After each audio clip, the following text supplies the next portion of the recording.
আসন ভিত্তিক প্রতিদ্বন্দ্বিতার পাশাপাশি ভোটের মাঠে নেতৃত্বের দক্ষতা দেখাচ্ছেন দলগুলোর প্রধানরা।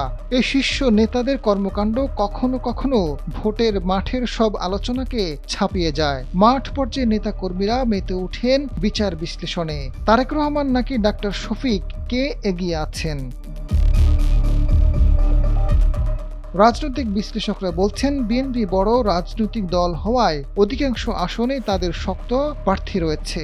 তবে নেতা হিসেবে দলের অনেক বিদ্রোহী প্রার্থীদের ভোটের মাঠ থেকে সরাতে পারেননি তারেক রহমান। মাঠের প্রচারণায় তিনি কৌশলী বক্তব্যে প্রতিপক্ষকে ঘায়েল করার চেষ্টা, নেতাকর্মীদের উজ্জীবিত করা এবং সাধারণ ভোটারদের মন জয় করার চেষ্টা করছেন। টানা 18 বছরের বেশি সময় নির্বাসিত জীবন কাটিয়েছেন তারেক রহমান। তবুও সামাজিক যোগাযোগ মাধ্যমে সক্রিয় থেকে দলকে গুছিয়ে রেখেছেন, হতে দেননি কোনো ভাঙন। হাসিনাকে বিদায় করতে নেতাকর্মীদের পরিকল্পনা বাস্তবায়নে ভূমিকা রেখেছেন। তিনি এবারেই প্রথম দলের কোনো নেতাকে একাধিক আসনে নির্বাচনের সুযোগ দেননি। ভাই ও মাকে হারালেও মানসিকভাবে নিজেকে শক্ত রেখে নির্বাচনের মাঠে চষে বেড়াচ্ছেন। এদিকে জামায়াতের আমির ডাক্তার শফিকুর রহমানের দলের প্রধান হিসেবে বেশি দিন হয়নি নেতৃত্ব দিচ্ছেন।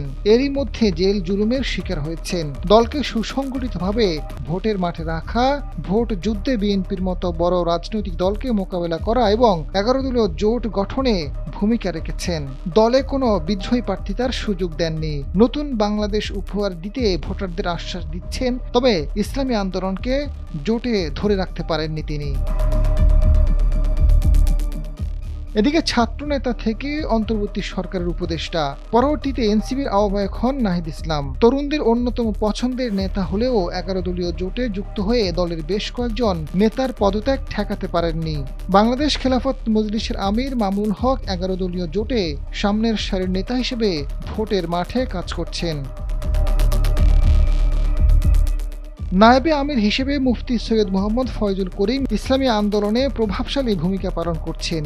11 দলীয় জোটে থাকাকালেও ছিলেন সামনের সারিতে। তবে জোট থেকে বের হয়ে নির্বাচনের মাঠে একক কোনো জাগরণ সৃষ্টি করতে পারছেন না। জাতীয় পার্টির চেয়ারম্যান জিএম কাদের 17 বছর হাসিনা সরকারে বড় ভূমিকায় থাকায় আসন্ন নির্বাচনে কোণঠাসা হয়ে পড়েছেন। ভোটের মাঠে দল কিংবা ব্যক্তিগতভাবেও আলোচনাতে নেই। আজাদ ফারুক, সময়ের আলো।